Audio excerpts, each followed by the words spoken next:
Welcome back. If you've just joined us, you're watching the news at 10 on Channels Television, broadcasting live from Lagos. A reminder of our main stories. Explosion rips through a drinking center in Kano. 10 people are killed. African leaders rally support against Boko Haram.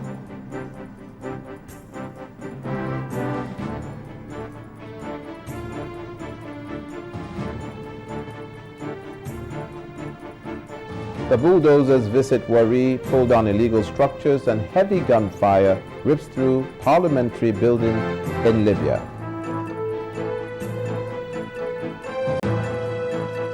Heavy gunfire rips through parliamentary building in Libya.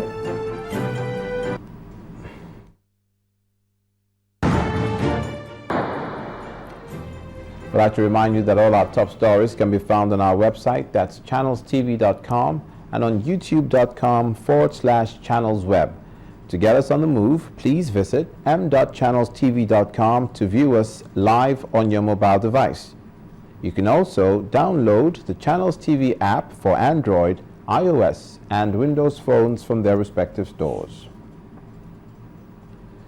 Please interact with the Channels Eyewitness feature on our Android, iOS, and Windows 8 platforms. If you have pictures or videos to share with us, tap on the application on your device, swipe to reveal the Eyewitness menu, and follow the instructions.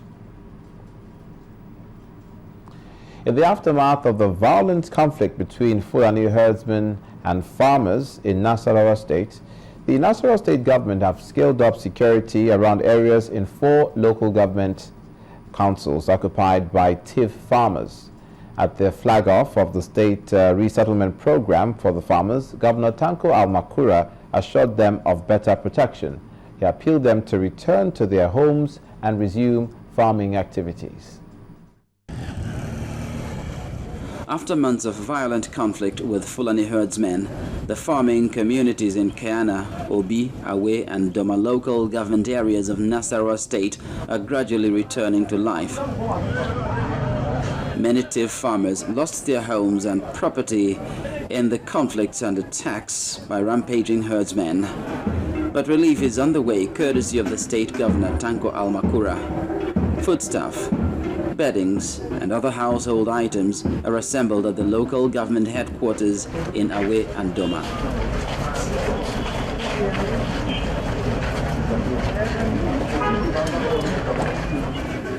But beyond that, Governor Almakura proceeds to visit the people in their villages and offer assurances of better protection. The governor personally hands out the relief materials. I want to assure you that we are going to increase number of security bases. These security bases comprise of the army, the police, the civil defense, and other units of security. Their responsibility is to make sure they make surveillance, and in some places have permanent station to keep observance of what goes on within each community. For the returning and resettled TIV communities, there's every assurance that they could take the Nasarawa governor at his word. That peace pact we signed with the Fulanis, or the herdsmen, so to say, has gone a long way to help the resettlement of our people, because it has given people the confidence, and that what the governor is doing has also reassured us that there's going to be no problem. You can freely go to a farm, you can freely go to a market, anywhere that you want to go without any problem. For those of you whose brothers and friends have vacated their places for fear of these security challenges, please tell them, call them, that government will give them every support. The security operatives will give them every support.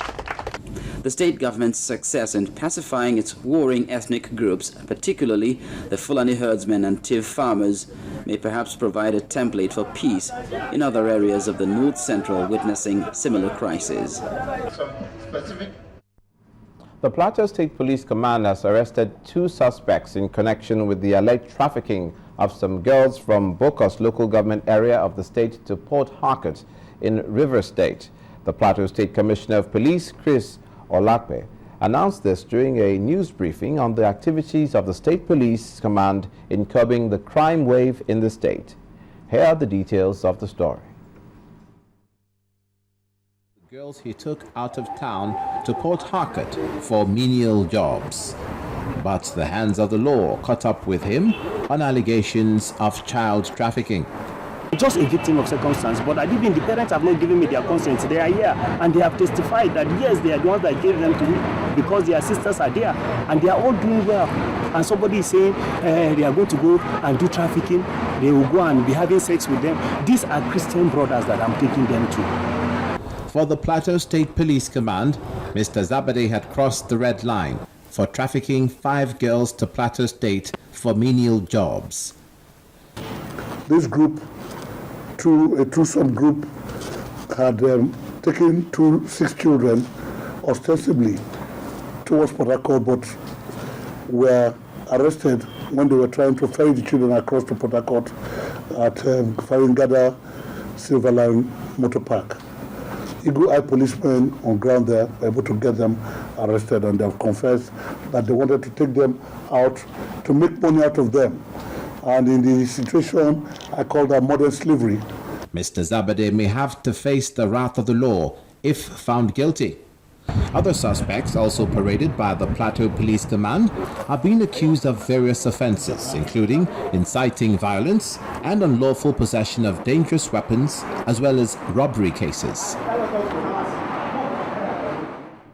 Ahead of the commencement of the continuous voters registration exercise slated for May the 28th, the Independent National Electoral Commission, INEC, is enlisting the support of religious institutions in Kogi State to achieve maximum results.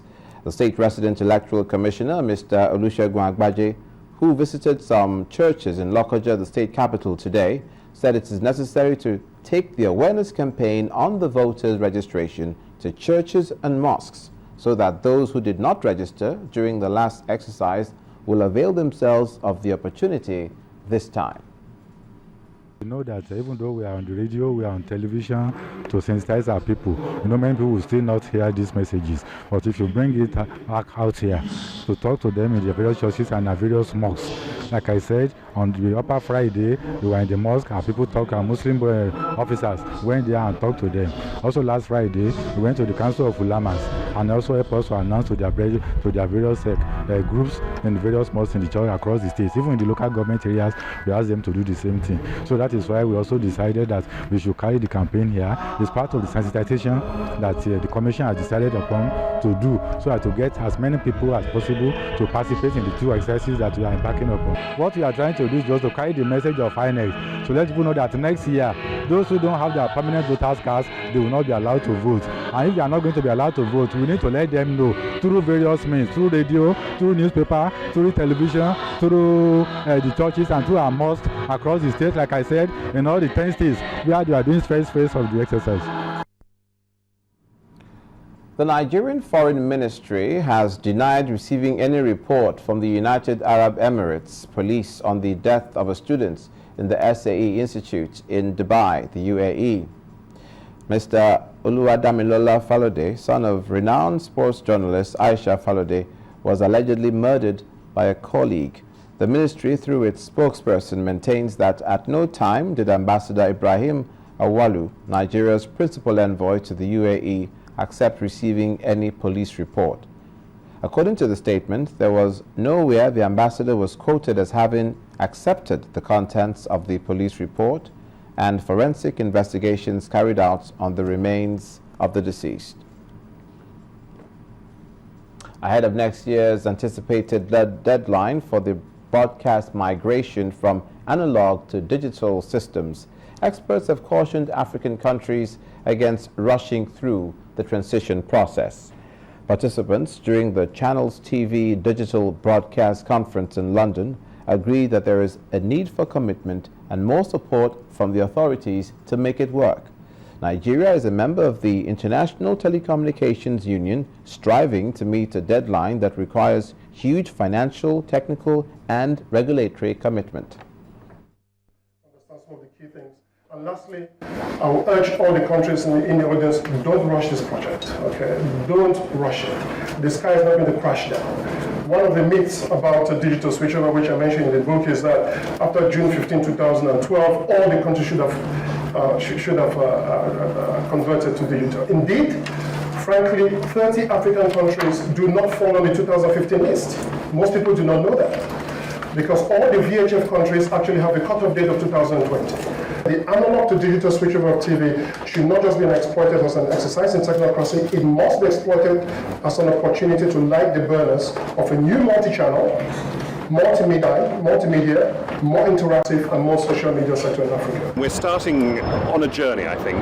There's been this huge problem that a lot of people in Africa thought that everything's got to be done by 2015, which isn't really the case. There's a deadline, but it's a notional deadline. Broadcasters have a lot to gain if this is done well.